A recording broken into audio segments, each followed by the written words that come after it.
ರಾಜ್ಯದ ಕೆಪಿಎಸ್ಸಿನಲ್ಲಿ ಇತ್ತೀಚೆಗೆ ನಡೆದಂತ ಪರೀಕ್ಷೆ ಮತ್ತು ಅದರ ಫಲಿತಾಂಶದ ಕುರಿತಂತೆ ಎದ್ದಿರುವಂತಹ ಅನುಮಾನಗಳು ರಾಜ್ಯದಲ್ಲಿರುವಂತಹ ವಿದ್ಯಾರ್ಥಿಗಳ ನಡುವೆ ಒಂದು ದೊಡ್ಡ ಆತಂಕದ ವಾತಾವರಣವನ್ನು ಇವತ್ತು ಸೃಷ್ಟಿ ಮಾಡಿದೆ.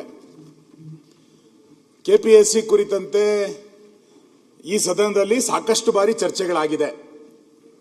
ನಮ್ಮ ಸರ್ಕಾರ ಇದ್ದಾಗಲೂ ಕೂಡ ಅಲ್ಲಿ ವ್ಯವಸ್ಥೆಗಳು ಸರಿ ಇರಲಿಲ್ಲ ಅನ್ನುವಂಥ ವಾದಗಳು ಕೂಡ ಇತ್ತು. ಈಗಲೂ ವಾದ ಇದೆ, ಮುಂದೂ ಇರ್ಬೋದೇನೋ ಗೊತ್ತಿಲ್ಲ.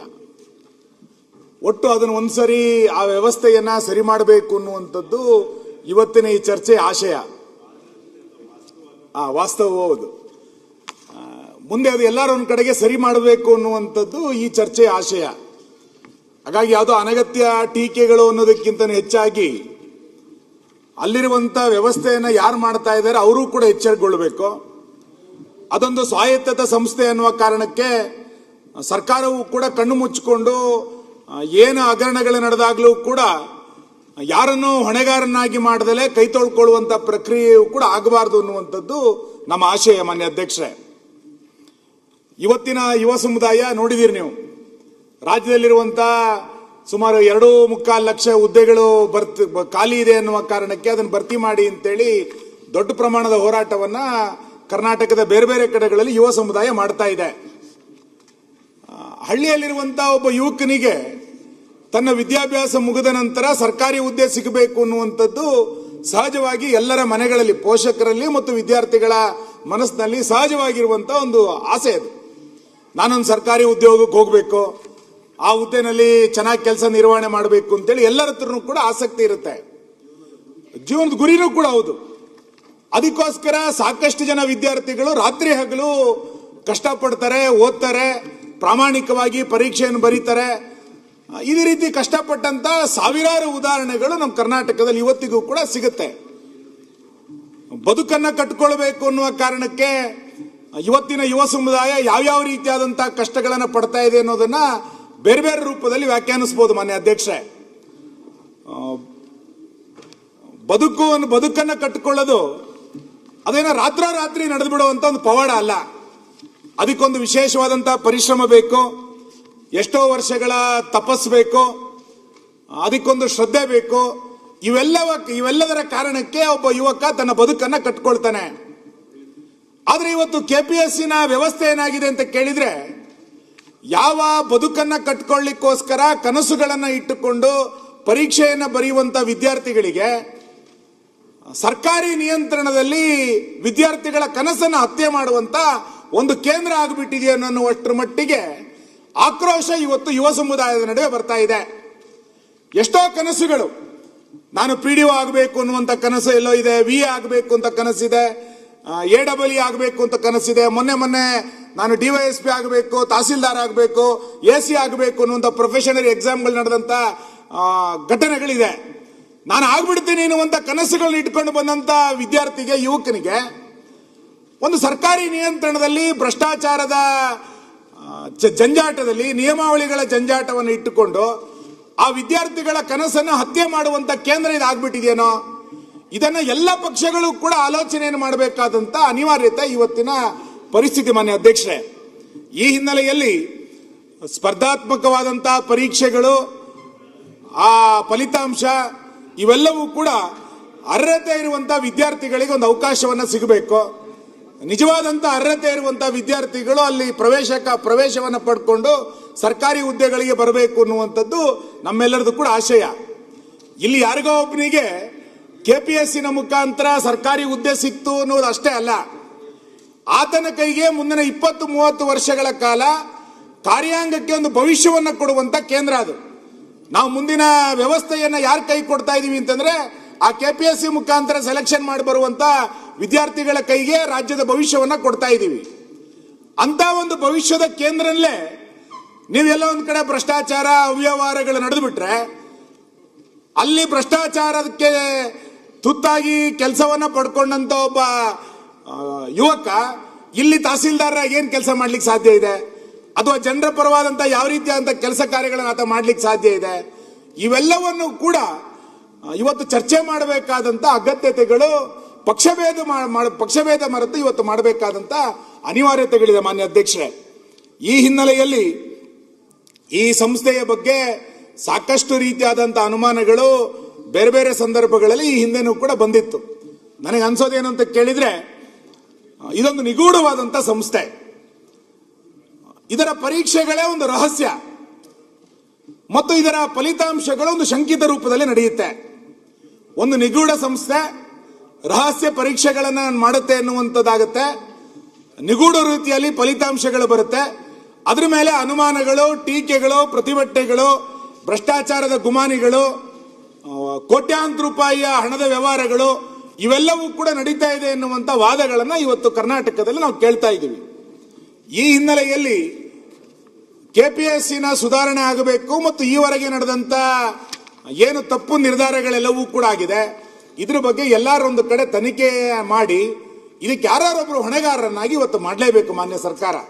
ಇದನ್ನ ತನಿಖೆ ಮಾಡ್ತೀವಿ ನೋಡೋಣ ಅಂತೇಳಿ ಕೈಕಟ್ಟು ಕೂತ್ಕೊಳ್ಬಾರದು ಅನ್ನುವಂಥದ್ದು ನಮ್ದು ಬಲವಾದಂತ ಒತ್ತಾಯ ಮಾನ್ಯ ಅಧ್ಯಕ್ಷೆ. ನಾನು ಸುಮ್ಮನೆ ನಿಮ್ ಗಮನಕ್ಕೆ ತರ್ತೇನೆ ಕಳೆದ 2-3 ವರ್ಷಗಳಾದಂತ ವ್ಯತ್ಯಾಸಗಳು. ಈ ಹಿಂದೆ AEEಗಳಿಗೆ ಎಕ್ಸಾಮ್ ನಡೆದಿತ್ತು. ಅವಾಗ ಬಂದಂತ ದೂರ ಏನು ಅಂತ ಕೇಳಿದ್ರೆ OMR ಅಲ್ಲೇ ತಿದ್ದುಪಡಿ ಆಗ್ಬಿಡ್ತು ಅನ್ನುವಂಥ ದೂರುಗಳನ್ನ AEE ಪರೀಕ್ಷಾ ಇದರಲ್ಲಿ ನಾವು ಕೇಳಲ್ಪಟ್ಟಿದ್ವಿ. FDA ಎಕ್ಸಾಮ್ ಆದಾಗ ಯಾರೋ ಅನಧಿಕೃತ ವ್ಯಕ್ತಿಗಳಿಂದ ಮೌಲ್ಯಮಾಪನ ನಡೀತು ಅಂತೇಳಿ ಪ್ರತಿಭಟನೆಗಳು ನಡೆದಿದ್ದು ನೋಡಿದ್ವಿ. ಮೊನ್ನೆ PDOಗಳ ಎಕ್ಸಾಮ್ಗಳು ಇತ್ತೀಚೆಗೆ ನಡೆದಾಗ ಪರೀಕ್ಷೆನಲ್ಲೇ ಅವ್ಯವಹಾರ ಆಗಿತ್ತು ಅನ್ನುವಂಥದ್ದು ಕೂಡ ನಾವು ಕೇಳಿದ್ವಿ. ಈಗ ಲೇಟೆಸ್ಟ್ ಆಗಿರುವಂಥದ್ದು ಪ್ರೊಫೆಷನರಿ ಹುದ್ದೆಗೆ ನಡೆದಂತ 384 ಹುದ್ದೆಗಳಿಗೆ ನಡೆದಂತ ಪರೀಕ್ಷೆ ಮತ್ತು ಫಲಿತಾಂಶದಲ್ಲಿ ಆಗಿರುವಂತ ದೊಡ್ಡ ಪ್ರಮಾಣದ ಅನುಮಾನಗಳ ಬಗ್ಗೆ ನಾವಿವತ್ತು ಚರ್ಚೆಯನ್ನು ಮಾಡಬೇಕು ಅಂತಾನೆ ಪ್ರಮುಖವಾಗಿ ತೆಗೆದುಕೊಂಡಿದ್ದು. ನಾನು ಅಶ್ವತ್ಥನಾರಾಯಣ ಹತ್ರ ಬೆಳಿಗ್ಗೆ ಚರ್ಚೆ ಮಾಡ್ತಾ ಇದ್ದೆ ಮಾನ್ಯ ಅಧ್ಯಕ್ಷರೇ. ಪ್ರೊಫೆಷನರಿ ಎಕ್ಸಾಮಿಗೆ 1:3 ಎಷ್ಟು ಜನ ಕೂತ್ಕೊಂಡ್ರು ಅಂತ ಕೇಳಿದ್ರೆ ಹತ್ತತ್ರ 5,000 ಜನ ಎಕ್ಸಾಮಿಗೆ ಕೂತ್ಕೊಂಡಿದ್ರು. ಒಂದು ಇಷ್ಟು ದೊಡ್ಡ ಉದ್ಯೋಗ ಸೌಧ ಅಂತ ಇರುವಂತ ಒಂದು ಆಡಳಿತ ವ್ಯವಸ್ಥೆಯ ಸೌಧದಲ್ಲಿ 5,000 ಜನ ಪರೀಕ್ಷೆ ಮಾಡೋದಕ್ಕೆ ನ್ಯಾಯಸಮ್ಮತವಾಗಿ ನಡೆಸಲಿಕ್ಕೆ ಸಾಧ್ಯ ಇಲ್ಲ ಅಂತಂದ್ರೆ ಏನ್ ಅರ್ಥ ಇದೆ ಇದು? ಅದನ್ನ ಅವ್ರು ಉದಾಹರಣೆ ಹೇಳ್ತಾ ಇದ್ರು. ಲಕ್ಷಾಂತರ ಜನ CET ಪರೀಕ್ಷೆಯನ್ನ ಬರೀತಾರೆ. CET ಪರೀಕ್ಷೆಯ ಬಗ್ಗೆ ಗೊಂದಲ ಇಲ್ಲಿಯ ತನಕ ಗೊತ್ತೇ ಇಲ್ಲ. ಲಕ್ಷಾಂತರ ಜನ ಬರ್ತಾರೆ, 100 ಕೇಂದ್ರಗಳು ನಡೆಯುತ್ತೆ. ನಮಗೆ ಪರೀಕ್ಷೆಯಲ್ಲಿ ಅವ್ಯವಹಾರ ಆಯಿತು, ಗೊಂದಲ ಆಯಿತು ಅಂತೇಳಿ ದೂರುಗಳನ್ನು ಕೇಳಲೇ ಇಲ್ಲ. ಇವತ್ತು ಯಾಕೆ ಪದೇ KPSCನಲ್ಲೇ ಈ ರೀತಿಯಾದಂತಹ ಅನುಮಾನಗಳು ಯಾಕೆ ಬರ್ತಾ ಇದೆ? ಯಾವ ಪರೀಕ್ಷೆ ನಡೆದಾಗ್ಲೂ ಕೂಡ KPSCನಲ್ಲಿ ಅಲ್ಲೇನೋ ಒಂದು ಹಣದ ವ್ಯವಹಾರ ನಡೆದಿದೆ, ಭ್ರಷ್ಟಾಚಾರ ನಡೆದಿದೆ, ಸರಿಯಾಗಿಲ್ಲ ಅನ್ನುವಂಥ ಕೂಗುಗಳು ಯಾಕೆ ಪದೇ ಕೇಳ್ತಾ ಇದೆ? ಇದನ್ನು ಸರಿ ಮಾಡುವಂತ ಪ್ರಯತ್ನವನ್ನು ಎಲ್ಲರೊಂದು ಕಡೆಗೆ ಮಾಡಲೇಬೇಕಲ್ಲ ನಾವು. ಈ ಹಿನ್ನೆಲೆಯಲ್ಲಿ KPSCಯಿಂದ ಯಾರು ಸೆಲೆಕ್ಷನ್ ಆದ್ರೆ ಅವನನ್ನು ಅನುಮಾನದ ನೋಡುವಂತ ಪರಿಸ್ಥಿತಿ ಇವತ್ತು ಕರ್ನಾಟಕದಲ್ಲಿ ಮೂಡಿ ಬಂದಿರುವಂತದ್ದು ಖಂಡಿತ ಕರ್ನಾಟಕಕ್ಕೂ ಒಳ್ಳೆಯದಲ್ಲ ಮತ್ತು ಆ ಸಂಸ್ಥೆಯ ಗೌರವಕ್ಕೂ ಕೂಡ ಒಳ್ಳೆಯದಲ್ಲ.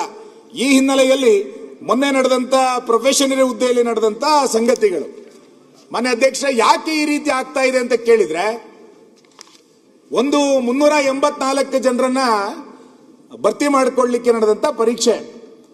ವಿದ್ಯಾರ್ಥಿಗಳಿಗೆ ಯಾಕೆ ಆಕ್ರೋಶ ರಸ್ತೆಗಳಿಗೆ ಬರ್ತಾರೆ ಅಂತ ಕೇಳಿದ್ರೆ, ನೀವು ಈ ಒಂದು ಪರೀಕ್ಷೆಯನ್ನು ಮಾಡಿ ಫಲಿತಾಂಶವನ್ನು ಪ್ರಕಟ ಮಾಡೋದಕ್ಕೆ 3 ವರ್ಷ ತೆಗೆದುಕೊಂಡ್ರು. ಈಗ 56,000 ಹುದ್ದೆಗಳನ್ನು ಭರ್ತಿ ಮಾಡಬೇಕು ಅಂತೇಳಿ ಬಜೆಟ್ ಅಲ್ಲಿ ಘೋಷಣೆ ಮಾಡಿದ್ದಾರೆ. 2.25 ಲಕ್ಷ ಹುದ್ದೆಗಳು ಖಾಲಿ ಇದೆ.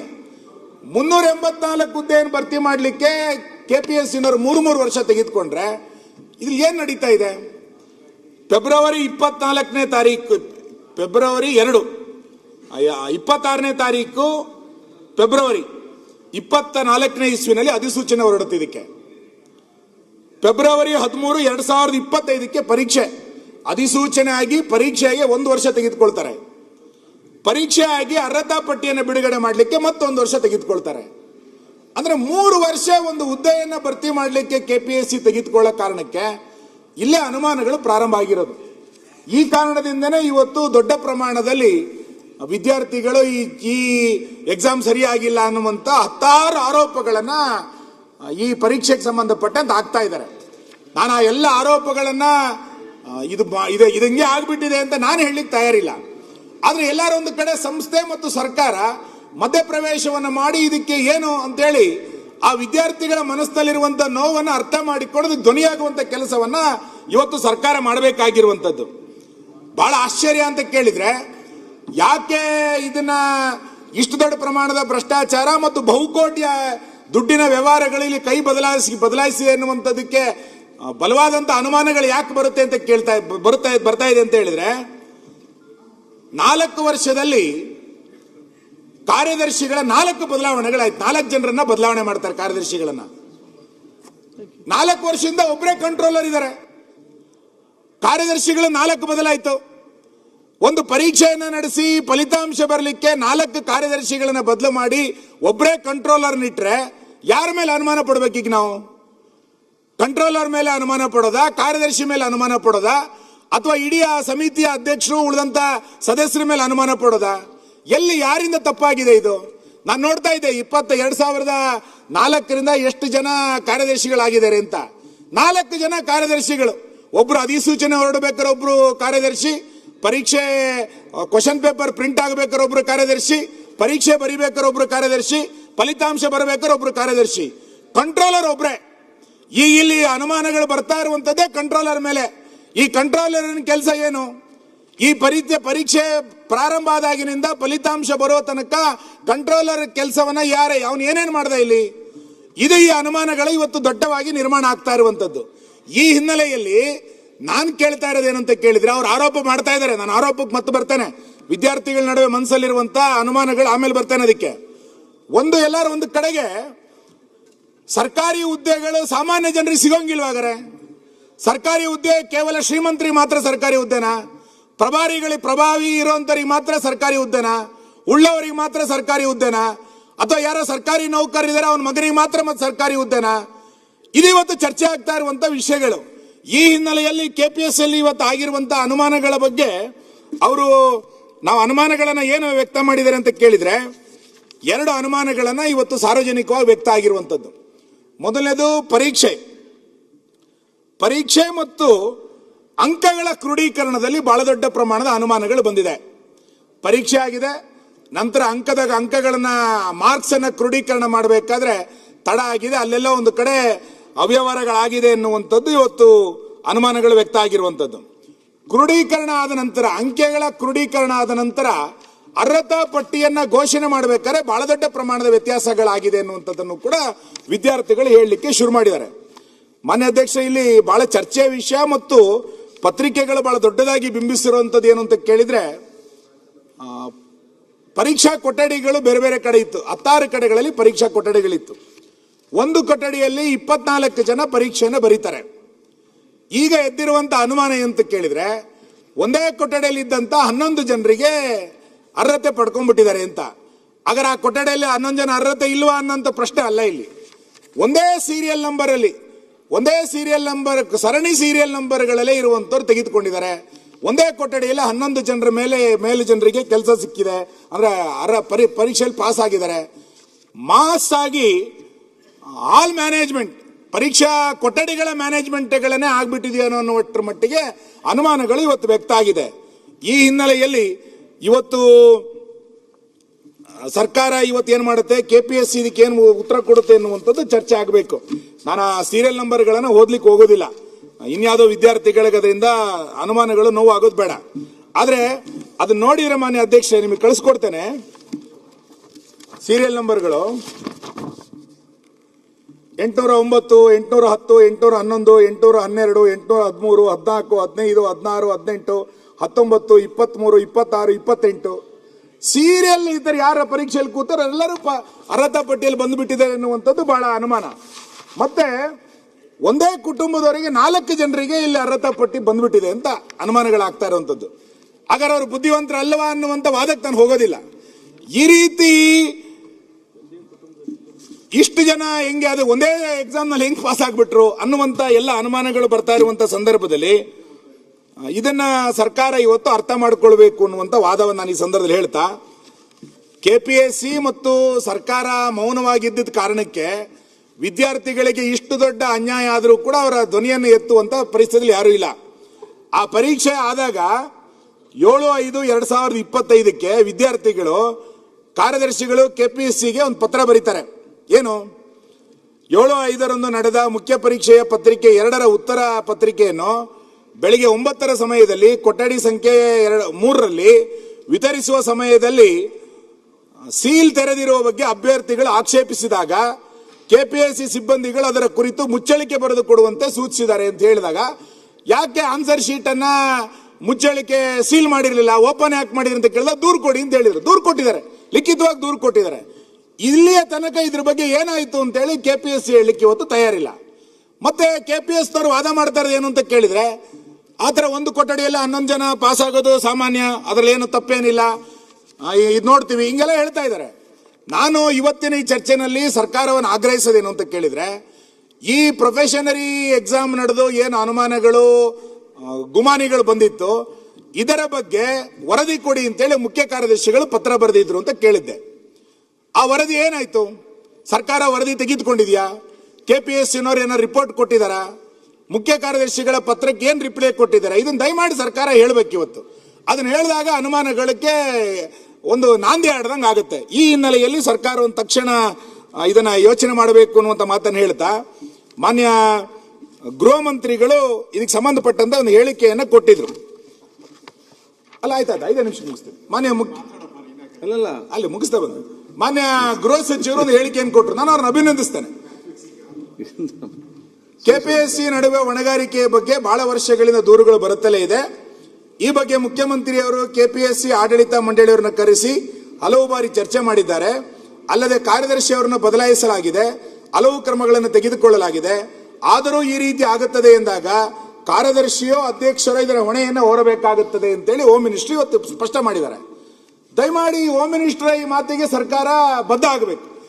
ಕೆಪಿಎಸ್ಸಿನಲ್ಲಿ ನಿರಂತರವಾಗಿ ಈ ರೀತಿಯಾದಂತ ಅನುಮಾನಗಳ ಹುತ್ತಗ ಬರ್ತಾ ಇದ್ದಾಗಲೂ ಕೂಡ ನಾವು ಇಲ್ಲಿಯ ತನಕ ಯಾರನ್ನೂ ಹೊಣೆಗಾರನ್ನು ಮಾಡಲಿಲ್ಲ, ಯಾರ ಮೇಲೂ ಕ್ರಮ ಆಗಲಿಲ್ಲ.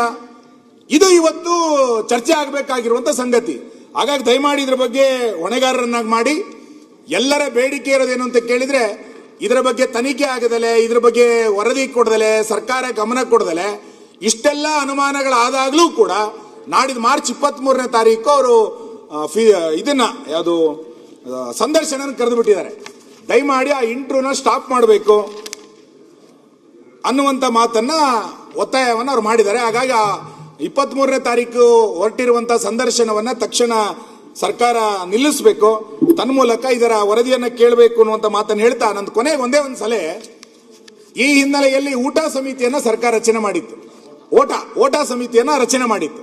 ಆ ಓಟ ಸಮಿತಿಯ ರಚನೆಯ ಶಿಫಾರಸುಗಳನ್ನ ಸರ್ಕಾರ ಯಾವುದಾದನ್ನು ತೆಗೆದುಕೊಂಡಿದೆ. ಆ ಶಿಫಾರಸುಗಳ ಅನ್ವಯ ಇದಕ್ಕೇನಾದ್ರು ಸುಧಾರಣೆ ಮಾಡಲಿಕ್ಕೆ ಸರ್ಕಾರ ಮುಂದಾಗತ್ತಾ? ಎರಡನೇದು, ನಾನು ಸರ್ಕಾರವನ್ನ ಪ್ರಬಲವಾಗಿ ಒತ್ತಾಯ ಮಾಡೋದು, ಒಂದು ಪರೀಕ್ಷೆ ಬಂದು ಒಂದು ಫಲಿತಾಂಶ ಬರುವ ತನಕ ಒಬ್ಬ ಕಾರ್ಯದರ್ಶಿನೇ ಅದಕ್ಕೆ ನೇಮಕ ಮಾಡಿ. ಪದೇ ಪದೇ ವರ್ಷ ಕಾರ್ಯದರ್ಶಿಯನ್ನು ಬದಲು ಮಾಡಿ ಯಾರ್ಯಾರನ್ನೋ ತಪ್ಪಿಸ್ಕೊಳ್ಳಿಕ್ಕೆ ನೀವು ಬಿಡಬೇಡಿ.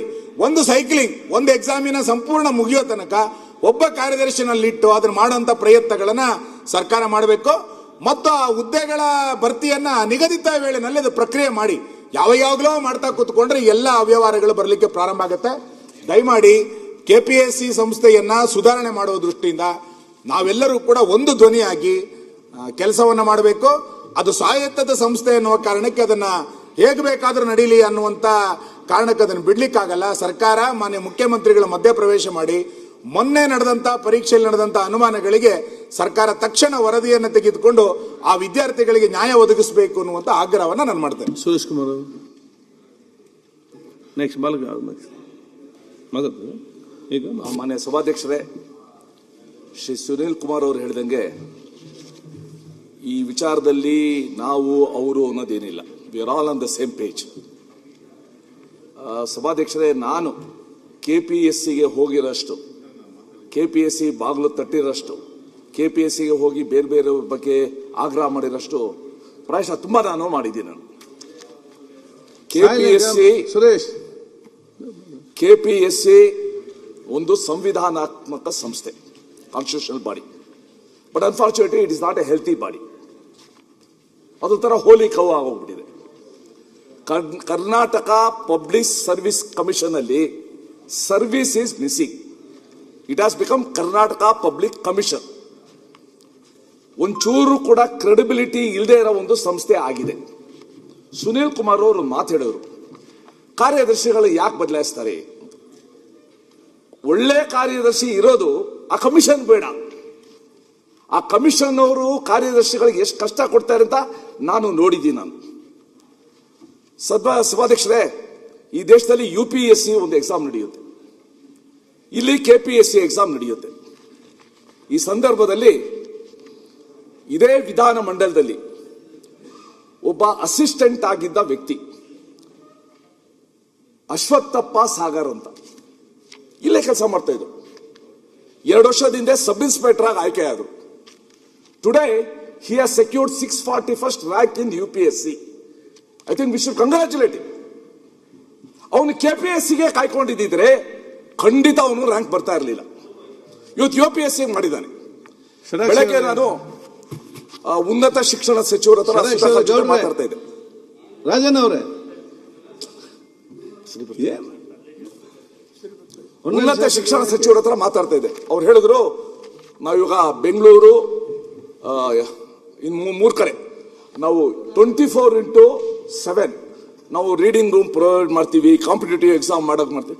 ತುಂಬಾ ಕಷ್ಟಪಡ್ತಾರೆ ಆ ಹುಡುಗರು, ಕಣ್ಣಲ್ಲಿ ಎಣ್ಣೆ ಹಾಕೊಂಡು ಇವತ್ತು ಓದ್ತಾರೆ. If you go to Nagarabhavi, Chandra layout, ಅದೊಂದು ಹಬ್ಬ ಆಗೋಗ್ಬಿಟ್ಟಿದೆ. In fact it is Kota of Karnataka. ಅಷ್ಟು ಜನ ಇವತ್ತು ಕಾಂಪಿಟೇಟಿವ್ ಎಕ್ಸಾಮ್ಗೆ ಇವತ್ತು ಕಷ್ಟಪಟ್ಟು ಓದ್ತಾರೆ. ಏನೋ ಹಂಬಲ, ನಾವೊಂದು ಆಗ್ಬೇಕು ಅಂತ. ಸಭಾಧ್ಯಕ್ಷರೇ, ಉದ್ಯೋಗದ ಹಕ್ಕು ಕೂಡ ಒಂದು ಮೂಲಭೂತ ಹಕ್ಕು. ಉದ್ಯೋಗನ ನಾವು ನಿರಾಕರಿಸಿದ್ರೆ ಆ ಮೂಲಭೂತ ಹಕ್ಕನ್ನ ನಾವು ನಿರಾಕರಿಸಿದಂಗೆ ಆಗುತ್ತೆ. ಬಹಳ ಮುಖ್ಯ. ಇವತ್ತು ರಾಜ್ಯದ ಯುವಕರಲ್ಲಿ ಇಬ್ಬರ ಬಗ್ಗೆ ಬಹಳ ಸಿಟ್ಟಿದೆ. ಒಂದು ಸರ್ಕಾರದ ಬಗ್ಗೆ, ಸರ್ಕಾರ ಉದ್ಯೋಗ ಕೊಡ್ತಾ ಇಲ್ಲ, ಸರ್ಕಾರ ಉದ್ಯೋಗಕ್ಕೆ ಕಾಲ್ಫರ್ ಮಾಡ್ತಾ ಇಲ್ಲ ಅಂತ ಬಹಳ ಸಿಟ್ಟಿದೆ. ಎರಡನೇ ಸಿಟ್ಟಿರೋದು KPSC ಬಗ್ಗೆ ಬಹಳ ಸಿಟ್ಟಿದೆ. ಅದು ಉದ್ಯೋಗ ಸೌಧ ಅಲ್ಲೇ ಅಲ್ಲ, ಅದು ನಿರುದ್ಯೋಗ ಸೌಧ. ಸರ್, ಆ ಚೇರ್ಮನ್ಗಳು, ಆ ಕಾರ್ಯದರ್ಶಿ ಮೆಂಬರ್ಸ್ ಜೊತೆ ನಾನು ಮಾತಾಡ್ತೀನಲ್ಲ, ಎಲ್ಲ ಹೊಟ್ಟೆ ತುಂಬಿ ಜನ. ಒಂದು ಫೈಲ್ ಹೋದ್ರೆ, ಯಾವುದು ಪ್ರಾವಿಷನ್ ಲಿಸ್ಟ್ ಕೊಡೋಂತ ಫೈಲು ಸೆಕ್ರೆಟರಿ ಹೋದ್ರೆ, I know how many months it takes. By rotation ಹೋಗ್ಬೇಕಾಗಿತ್ತು, ಇವಾಗೇನೋ ಚೇಂಜ್ ಮಾಡಿದ್ದಾರೆ ಅಂತ ಕೇಳ್ಪಟ್ಟಿದ್ದೀನಿ, ನನ್ಗೆ ಗೊತ್ತಿಲ್ಲ. ಒಂದು ಪ್ರಾವಿಷನ್ ಲಿಸ್ಟ್ ಕೊಡಕ್ಕೆ ಲೇಟು, ಫೈನಲ್ ಲಿಸ್ಟ್ ಕೊಡಕ್ಕೆ ಲೇಟು, ಫೈನಲ್ ಒಂದು ಅಟೆಂಡೆನ್ಸ್ ಇದು ಮಾಡೋಕೆ ಲೇಟು, ಪ್ರಿಲಿಮಿನರಿ ಎಕ್ಸಾಮ್ ಮಾಡ್ತಾರೆ, ಪ್ರಿಲಿಮಿನರಿ ಎಕ್ಸಾಮ್ ಮಾಡೋದು ಲೇಟು, ಮೇನ್ ಎಕ್ಸಾಮ್ ಮಾಡೋದು ಲೇಟು, ವ್ಯಾಲ್ಯೂಯೇಷನ್ ಲೇಟು. ಆ ವ್ಯಾಲ್ಯೂಯೇಷನ್ ಮಾಡಿಸಿ ಅಂತ ಕೇಳೋಕ್ಕೋಸ್ಕರ ನಾನು ಓಡಾಡಿದ್ದೀನಿ ನಾನು. ಇದರಿಂದ ಬಹಳಷ್ಟು ಜನ ಯುವಕರು ಹತಾಶರಾಗ್ತಾರೆ, ಸಿನಿಕರಾಗ್ತಾರೆ. ಅವರೇ ಈ ಸಿಸ್ಟಮ್ ಬಂದ್ರೆ, ಸುನೀಲ್ ಅವ್ರು ಹೇಳ್ದಾಗೆ 25-30 ವರ್ಷ ಈ ಸಿಸ್ಟಮ್ ನಲ್ಲಿ ಅವ್ರು ಕೆಲಸ ಮಾಡಬೇಕು. ಸಿನಿಕರಾದವರು ಒಂದು ಈ ಸಿಸ್ಟಮ್ ಬಂದ್ರೆ ನಾವು ಮುಂದಿನ ಪೀಳಿಗೆಗೆ ಎಂತ ಸರ್ಕಾರ ಕೊಡ್ತೀವಿ ನಾವು? ನನ್ಗನ್ಸುತ್ತೆ ಇದರ ಬಗ್ಗೆ ನಾನು ಮುಖ್ಯ ಕಾರ್ಯದರ್ಶಿ ಅನೇಕ ವಿಜಯ್ ಭಾಸ್ಕರ್ ಇದ್ದಾಗ, ರವಿಕುಮಾರ್ ಇದ್ದಾಗ ಎಲ್ಲಾ ಮುಖ್ಯ ಕಾರ್ಯದರ್ಶಿಗಳ ಜೊತೆ ನಾನು ಮಾತಾಡಿದ್ದೀನಿ. ವಿ ಶುಡ್ ಡೂ ಸಮಥಿಂಗ್ ಅಂತ. They cannot go unanswered. ಒಂಥರ ಅವ್ರು ಏನ್ ಬೇಕಾದ್ರೂ ಮಾಡಬಹುದು ಅಂತ ಅನ್ನಲ್ಲ, ಅಂತ ಸ್ಥಿತಿ ಬರಬಾರ್ದು. ಆದ್ರೆ ಇವತ್ತು ಬೆಕ್ಕಿಗೆ ಗಂಟೆ ಕಟ್ಟಬೇಕು ಅಂತ ಎಲ್ಲರಿಗೂ ಕೂಡ ಗೊತ್ತು. ಕಟ್ಟೋರು ಯಾರು, ಯಾವ ರೀತಿ ಮಾಡಬೇಕು? ಮುಖ್ಯಮಂತ್ರಿಗಳ ಹತ್ರ ಮಾತಾಡಿದ್ದೀನಿ, ಪರಮೇಶ್ವರ್ ಅವ್ರ ಹತ್ರ ಮಾತಾಡಿದ್ದೀನಿ. ಕರೆದು ಒಂದ್ಸಲ ಮಾತಾಡ್ರಿ, ಆ ಹುಡುಗರನ್ನ ನಾವು ರಕ್ಷಿಸೋಣ, ಆ ಹುಡುಗರಿಗೆ ಒಂದು ವಿಶ್ವಾಸ ತುಂಬಿಸೋಣ. We cannot afford to make them become cynical ಅಂತ ನಾನು ಹೇಳಿದ್ದೀನಿ. ಬಟ್ ಇದುವರೆಗೂ ಕೂಡ ಆಗಿಲ್ಲ. ನಾನು ಒಬ್ಬೊಬ್ಬ ಚೇರ್ಮನ್, ಒಬ್ಬೊಬ್ಬ ಮೆಂಬರ್ ಹತ್ರ ಮಾತಾಡಿದ್ದೀನಿ. ನೋಡ್ರಿ, ಆ ಹುಡುಗರ ಬಗ್ಗೆ ನಿಮ್ಮ ಮಕ್ಕಳು ಅಂತ ತಿಳ್ಕೊಳ್ಳಿ. ಅದೇ ಪ್ರಾಬ್ಲಮ್ ಆಗ್ತಾ ಇರೋದು. ಇವರೆಲ್ಲರಿಗೂ ತಮ್ಮ ಮಕ್ಕಳು, ತಮ್ಮ ಮೊಮ್ಮಕ್ಕಳು ಬಗ್ಗೆ ಮಾತ್ರ ಚಿಂತೆ. ಸಮಾಜದ ಮಕ್ಕಳು, ಸಮಾಜದ ಮೊಮ್ಮಕ್ಕಳ ಬಗ್ಗೆ ಚಿಂತೆ ಇಲ್ಲ. ಹಿಂದೆ ಒಂದು ಕಾಲ ಇತ್ತು, ಪ್ರಿಯಾಂಕರ್ಗೆ ಕೇಳಿರ್ಬೋದು, ತಾಳಿ ಭಾಗ್ಯ ಅಂತ ಒಂದಿತ್ತು. ತಾಳಿ ಭಾಗ್ಯ KPSC ನಲ್ಲಿ ಯಾರು ಡಿಸರ್ವ್ ಆಗ್ತಾನೆ ಅಂತ ನೋಡ್ಕೊಂಡು ಅವ್ರಿಗೆ ತಮ್ಮವ್ರನ್ನ ಕಟ್ಟೋ ಒಂದು ಪದ್ಧತಿ ಇತ್ತು. ಅನ್ಫಾರ್ಚುನೇಟ್, ಇವತ್ತು ಅದು ಬೇರೆ ರೀತಿ ತಿರುಗಿದೆ. ಅದಕ್ಕೋಸ್ಕರ ಸನ್ಮಾನ್ಯ ಸಭಾಧ್ಯಕ್ಷರೇ, ಬಹಳ ದಿವಸ ಆದ್ಮೇಲೆ ಒಂದು ಒಳ್ಳೆ ವಿಷಯದ ಬಗ್ಗೆ ಈ ಸದನದಲ್ಲಿ ನಾವು ಚರ್ಚೆ ಮಾಡ್ತಾ ಇದೀವಿ. ಯಾಕಂದ್ರೆ ನಾವು ನಿಮ್ಮ ಬೈಯೋದು, ನೀವು ನಮ್ಮ ಬೈಯೋದು ಅದಾಗ್ತಾ ಇತ್ತು. B to B ಆಗ್ತಾ ಇತ್ತು. ಇವತ್ತು B to C. ಯಾರು ನಿಜವಾಗ್ಲೂ ಕೂಡ ತೊಂದರೆಗೊಳಗಾಗಿದ್ದಾನೆ, ಸ್ಟೇಕ್ ಹೋಲ್ಡರ್ ಆಗಿದ್ದಾನೆ, ಯುವಕ ಆಗಿದ್ದಾನೆ. ಹಿಂದೆ ಒಂದಿತ್ತು, ಯಾರೋ ಇಂಟರ್ವ್ಯೂಗೆ ಹೋಗಿದ್ರಂತೆ. ಇಂಟರ್ವ್ಯೂಗೆ ಹೋದಾಗ ಅವ್ರು ಕೇಳಿದ್ರು, ವಿಧಾನಸೌಧ ಕಟ್ಟಿದ್ಯಾರು ಅಂತ. ವಿಧಾನಸೌಧ ಕಟ್ಟಿದ್ಯಾರು? ಅವನು ಶಹಜಹಾನ್ ಅಂದ. ನೀವೇಂಗ್ ನಕ್ಕರಿ, ಅದಕ್ಕಿಂತ ಜೋರಾಗಿ ನಕ್ಕರು. ಅದಕ್ಕೆ ಅವನು ಹೇಳ್ದ, ವಿಧಾನಸೌಧ ಕಟ್ಟಿದ್ ಕೆಂಗಲ್ ಹನುಮಂತ ಇದ್ರೆ ಕೆಲಸ ಕೊಡ್ತೀರಾ ನೀವು ಅಂದ. ಯಾಕಂದ್ರೆ ಮುಂಚೆನೇ ಗೊತ್ತಿದೆ ಕೆಲಸ ನಂಗೆ ಸಿಗಲ್ಲ ಅಂತ, ಮುಂಚೆನೆ ಯಾರಿಗೋ ಬುಕ್ ಆಗಿದೆ ಅಂತ. ಇದು ಹಳೇದೊಂದು ಮಾತು.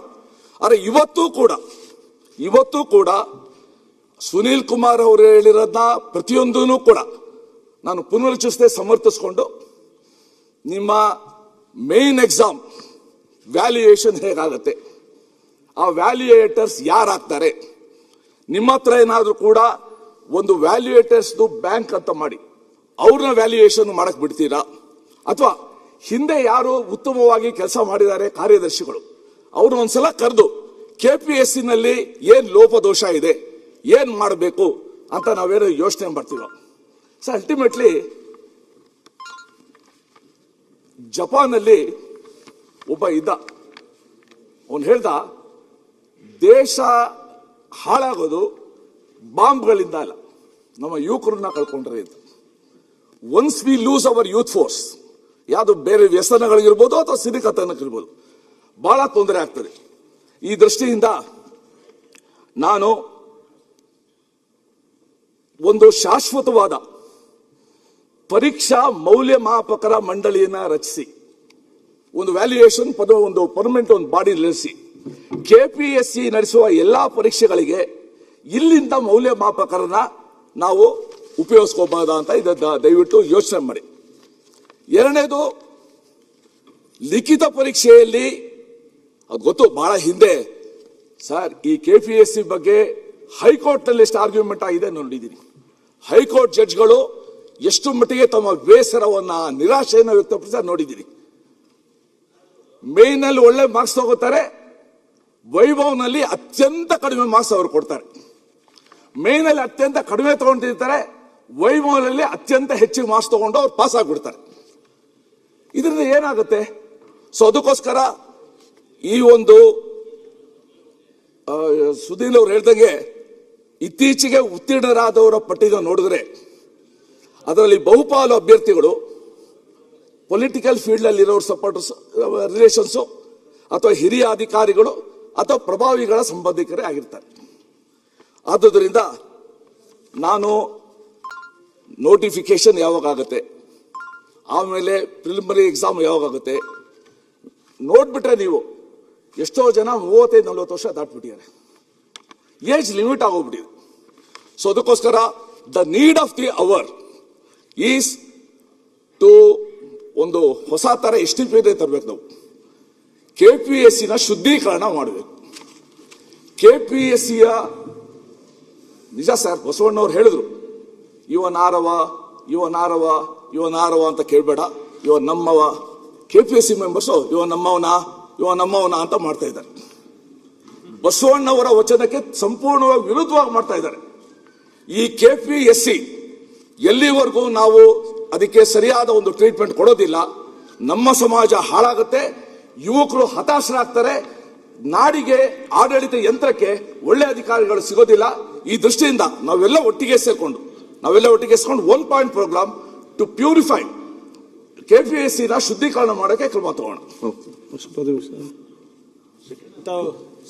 ಪ್ರತಿಪಕ್ಷ ಏನಿದೆ ಸರ್, ಸುರೇಶ್ ಕುಮಾರ್ ಸಾಹೇಬ್ರು ಮುಂಚೆಯಿಂದಾನು KPSC ಬಗ್ಗೆ ಬಹಳ ಕಾಳಜಿ ಇದೆ. ಅವ್ರ ಸರ್ಕಾರ ಇದ್ದಾಗೂ ಕೂಡ KPSC ಮುಂದೆ ಧರಣಿ ಮಾಡಿದವರು. ಈಗ ಇದನ್ನು ನಾವು ಕೂಡ ನೀವು ಹೇಳ್ದಂಗೆ ಸರ್, ನೀವು ಅಂತ ಅಲ್ಲ, ಇದರಲ್ಲಿ ಇದೇ ಸದನದಲ್ಲಿ ಹೋದ ವರ್ಷನೂ ಚರ್ಚೆ ಮಾಡಿದ್ವಿ, ಅಮೆಂಡ್ ಮಾಡಿದ್ವಿ. ನನಗೆ ಆಶ್ಚರ್ಯ ಏನಂದ್ರೆ ಸರ್, ಏನು ಭಯನೇ ಇಲ್ವಾ ಕಾನೂನ್ದು ಅಂತ. ಹಿಂದೆ ಸರ್ಕಾರದಲ್ಲಿ ನಾನು ಒಂದು ಪ್ರೈವೇಟ್ ಬಿಲ್ಲನ್ನು ಮೂವ್ ಮಾಡಿದ್ದೆ ಬೆಳಗಾವಿ ಅಧಿವೇಶನದಲ್ಲಿ, prevention for corruption in government recruitment ಅಂತ. ನಮ್ಮ ಸರ್ಕಾರ ಬಂದಮೇಲೆ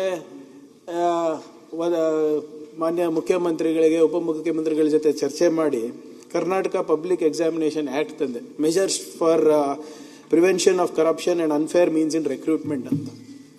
10 ಕೋಟಿ ರೂಪಾಯಿ ದಂಡ ಹಾಕ್ಬೋದು ಸರ್. ಅದರಲ್ಲಿ ಅದು ಪೇಪರ್ ಲೀಕ್ ಆದರೆ ಆಸ್ತಿಯನ್ನು ಮುಟ್ಗೋಳು ಮಾಡ್ಬೋದು. 10 ವರ್ಷ ಇಂಪ್ರಿಸನ್ಮೆಂಟ್ ಅಂತ ಹಾಕಿದ್ದೀವಿ. ಆ್ಯಕ್ಟ್ ತಂದಿದ್ದೀವಿ ಸರ್ ಹೋದ ವರ್ಷನೇ. ಇದೇ ಸದನ ತಾವೆಲ್ಲರೂ ಒಮ್ಮತದಿಂದ ಪಾಸ್ ಮಾಡಿಕೊಟ್ಟಿದ್ವಿ. ಅಂದ್ರೂ ಭಯ ಇಲ್ಲ ಅಧ್ಯಕ್ಷ. ಈಗ ತಾವು ಹೇಳ್ದಂಗೆ ಸುನಿಲ್ ಕುಮಾರ್ ಅವರು ಮಾತಾಡಬೇಕಾದ್ರೆ ಹೇಳಿದ್ರೆ ಖಾಲಿ ಪೇಪರಿಗೆ ಬರೆದು ಕೊಟ್ಟು ಹೋಗಿದ್ದಾರೆ, ಅವ್ರು ರೆಕ್ರೂಟ್ ಆಗಿದ್ದಾರೆ. ಆಮೇಲೆ ನಮ್ಮ ಇಲಾಖೆದೇ ಹೇಳಬೇಕು ಅಂದರೆ ನಾನೇ ಒಂದು 8 ಸರಿ ಪತ್ರ ಬರೆದಿದ್ದೀನಿ. ಯಾಕನ ಕೊಟ್ಟಿದ್ದೀವಿ KPSCಗೆ ಅನಿಸ್ತಾ ಇದೆ ಅಧ್ಯಕ್ಷರೇ. ಅದಾದ್ಮೇಲೆ ನಾನು ಸ್ಟಾಪ್ ಮಾಡಿಬಿಟ್ಟು KEA ಕೊಟ್ಟೆ, ಅವರೆಲ್ಲ ರೆಕ್ರೂಟ್ ಆಗಿಬಿಟ್ಟಿದ್ದಾರೆ. Something is better than nothing ಅಂತ. ನಾವು KEA ಕೊಟ್ಟ ಮೇಲೆ ಅಟ್ಲೀಸ್ಟ್ ಮಾರ್ಕ್ಸ್ ಪ್ರಕಾರ ಮೆರಿಟ್ ಪ್ರಕಾರ ಆಗಿದ್ದಾರೆ. ನಾವು ನನಗೆ ನಮ್ಮ ಇಲಾಖೆದ ಇದರಲ್ಲಿ ಏನಾಗಿದೆ ಸರ್, ಈಗ ಅದೇ ಸಂಸ್ಥೆ ಎಕ್ಸಾಮಿನೇಷನ್ ಮಾಡಿದ್ರು, ಅವರೇ ಇಂಟರ್ವ್ಯೂ ಕರೆದ್ರು, ಅದಾದಮೇಲೆ ಅವರೇ ಪ್ರಾವಿಷನಲ್ ಲಿಸ್ಟ್ ಬಿಡುಗಡೆ ಮಾಡಿದ್ರು.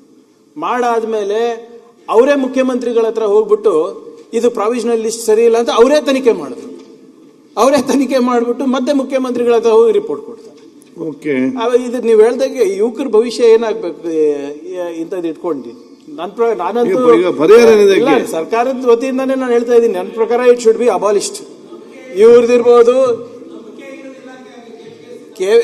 Sir. I am talking on behalf of the youth of Karnataka. ಈಗ ನಾವು ಅಲ್ಲಿದ್ದಾಗೂ ಕೂಡ PSI ಹಗರಣ ಇದ್ದಾಗ ಅಲ್ಲೂ ನಾನು ಹೇಳಿದ್ದೆ, ಇಲ್ಲೂ ಹೇಳ್ತಾ ಇದ್ದೀನಿ. ಈಗ ನಾನು ಹಿಂದೆ ಏನು ವಿರೋಧ ಪಕ್ಷದಲ್ಲಿದ್ದಾಗ ನಾನು ಒಂದು ಪ್ರೈವೇಟ್ ಬಿಲ್ ತಂದಿದ್ದೆ, ಅದು ಅನುಷ್ಠಾನ ಮಾಡಿದ್ದೀನಿ. ಇನ್ನೇನು ಮಾಡಬೇಕು ಅಂತ ನಮ್ಗೆ ಅರ್ಥ ಆಗ್ತಾ ಇಲ್ಲ. They are not afraid of law, they are not afraid of acts, they are not afraid of judiciary ನಾರ್ ಲೆಜಿಸ್ಲೇಟರ್ಸ್. ಈಗ ಪ್ರತಿಪಕ್ಷ ಅದರಿಂದ ಇದರಲ್ಲಿ ನೀವು ಹೇಳ್ದಂಗೆ sir, we should work together. ಇಲ್ಲ ಪಕ್ಷ ಇಲ್ಲ, ಯೂತ್ ಪಕ್ಷ ಐ ಆಮ್ ಎಕ್ಸ್ಪ್ರೆಸಿಂಗ್ ಸರ್. ಇದಕ್ಕಿಂತ ಜಾಸ್ತಿ ನಾನು ಏನ್ ಮಾಡ್ಬೋದು ಹೇಳಿ. ಎಕ್ಸಾಕ್ಟ್ಲಿ. ಆಕ್ಟ್ ಏನಾಗಿದೆ, ಪ್ರಿಯಾಂಕ್ ಖರ್ಗೆ ಅವ್ರು ಹೇಳಿದಕ್ಕೆ ಇನ್ನೊಂದು ಸೇರಿಸ್ತೀನಿ. ಅವ್ರಿಗೆ ಭಯನೂ ಇಲ್ಲ, ನಾಚಿಕೆನೂ ಇಲ್ಲ. ಎಲ್ಲಿ ಭಯ ಮತ್ತೆ ನಾಚಿಕೆ ಇರೋದಿಲ್ಲ, ಡೆಡ್ಲಿ ಕಾಂಬಿನೇಷನ್ ಅದು. ನಾವು ಸರ್, ನಾನು ಯಾರೋ ಇಂಡಿವಿಜುವಲ್ ಮೇಲೆ ಮಾತಾಡ್ತಾ ಇಲ್ಲ. ಇದು ಇಟ್ ಈಸ್ ಅನ್ಫಾರ್ಚುನೇಟ್. ನೀವು ನಮ್ಮ ಭಾಗದಲ್ಲಿ ಹೇಳ್ತಾ ಇದ್ದೀರಿ ಸರ್. ನಮ್ಮ ಭಾಗದ ಹುಡುಗರು ಇನ್ನ ಎಷ್ಟು ಯುವಕರು ಎಷ್ಟು ಪ್ರಯತ್ನ ಮಾಡ್ತಾರೆ. ಧಾರವಾಡನಲ್ಲಿ ಹೋಗಿ ಇದು ಮಾಡ್ತಾರೆ, ಹೈದರಾಬಾದಿಗೆ ಹೋಗ್ತಾರೆ, ಇಲ್ಲಿ ಬೆಂಗಳೂರಿಗೆ ಒಂದೇ ಜೋಡಿಸ್ತೀನಿ ನಾನು. ಅದಕ್ಕೆ ಅದನ್ನ ಅಧಿವೇಶನದಲ್ಲಿ ಅದೆಲ್ಲ ರೆಕಾರ್ಡ್ ಆಗೋದು ಬೇಡ ಅಂತ ಹೇಳಿಲ್ಲ. ಆ ಅರ್ಹತಾ ಪಟ್ಟಿಯಲ್ಲಿ ನೋಡಿ ಅವರ ಅಡ್ರೆಸ್ಗಳು ನೋಡ್ಬಿಟ್ರೆ ನೀವು ಇಂಥವರೆಲ್ಲ ಆಯ್ಕೆ ಆಗ್ಬಿಟ್ಟಿದಾರ ಅಂತ ಅನ್ಸ್ಬಿಡುತ್ತೆ. KPSC ಮೆಂಬರ್ ಮಕ್ಕಳು ಅರ್ಹತಾ ಪಟ್ಟಿಗೆ ಬಂದಿದ್ದಾರೆ. ರಿಟೈರ್ಡ್ ಇಲ್ಲೇ ವಿಧಾನಸೌಧದಲ್ಲಿ ಕೆಲಸ ಮಾಡೋದಂತ ರಿಟೈರ್ಡ್ ಫ್ಯಾಮಿಲಿಯ ಒಂದು ಕುಟುಂಬದವ್ರು 3 ಜನ ಆಯ್ಕೆ ಆಗಿದ್ದಾರೆ. ಯಾರೋ ಎಕ್ಸ್ ಮಿನಿಸ್ಟರ್ನ ಮಗ ಆಯ್ಕೆ ಆಗಿದ್ದಾರೆ. ನಾನು ಅವ್ರಿಗೆ ಅರ್ಹತೆ ಇಲ್ಲ ಅಂತ ನಾನು ಹೇಳ್ತಿರೋದಲ್ಲ, ಇಲ್ಲ ಅನುಮಾನಗಳಿರೋದು ಅಂತ. ಇದು ಎಲ್ಲರೂ ಒಂದ್ ಕಡೆಗೆ ಕ್ಲಿಯರಿಟಿ ಮಾಡಲಿಲ್ಲ ಹೆಂಗಾಗತ್ತೆ? ನಿಖರ ಸುದ್ದಿ, ಸದಭಿರುಚಿಯ ಕಾರ್ಯಕ್ರಮ. ನೀವು ನೋಡ್ತಾ ಇದ್ದೀರಾ ಕಹಳೆ ನ್ಯೂಸ್, ಸಮಾಜದ ಜಾಗೃತಿಗಾಗಿ ವಸ್ತುನಿಷ್ಠ ವರದಿ.